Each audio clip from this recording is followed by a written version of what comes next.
everybody, it's Greg again from Heck Yeah, You Can Cook, and today we're going to make a special gluten-free cookie made with buckwheat and almond flour. That's right, gluten-free and delicious. Hope you guys enjoy. Ingredients coming up, and it's good to be back. Heck yeah. For today's recipe, you're going to need 8 ounces of melted butter. I use Irish Gold, unsalted, everybody. I've got a half a teaspoon of nutmeg. I've got a full teaspoon of cinnamon, half a teaspoon of salt. I've got 1 teaspoon of vanilla extract, 1/2 a teaspoon of almond extract, 1 3/4 cup of buckwheat flour, 3/4 cup of almond flour. I've got 3/4 cup of maple sugar. I've got 1/4 cup of regular sugar, and this is 4 heath bars, hand pounded. Pound them inside of the wrapper and come out like that, and 2 eggs. We're also going to be using today our cooling rack over here, as well as our cooking sheets. I've got 3 of them. You're going to need some parchment paper. It's very important to the cooking process. And I've got my stand mixer over here. Heck yeah. While you're putting all these ingredients together, preheat your oven to 350 degrees. And we're going to use our whisk here to start with.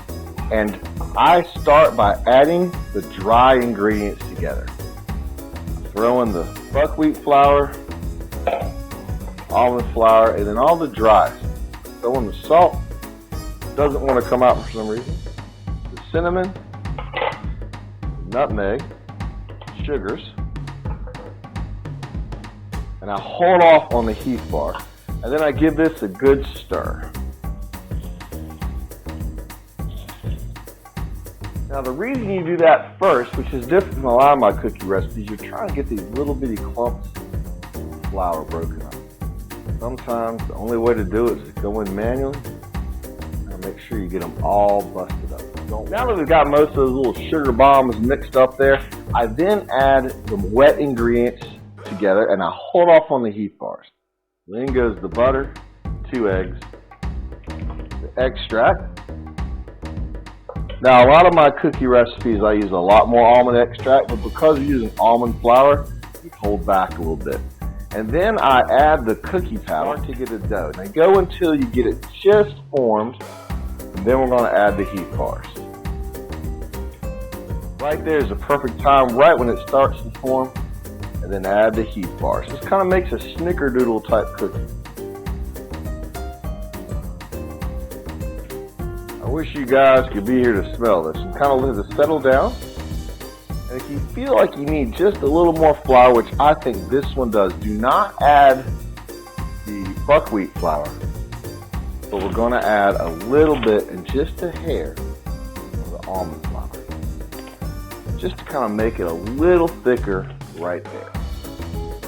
There we go. Much thicker. You see how it's holding up there? That's what you want. Now we're going on to make the cookie.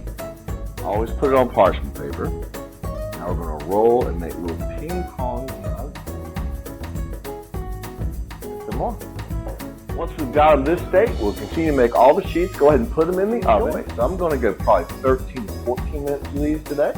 Hope everybody likes them. Heck yeah.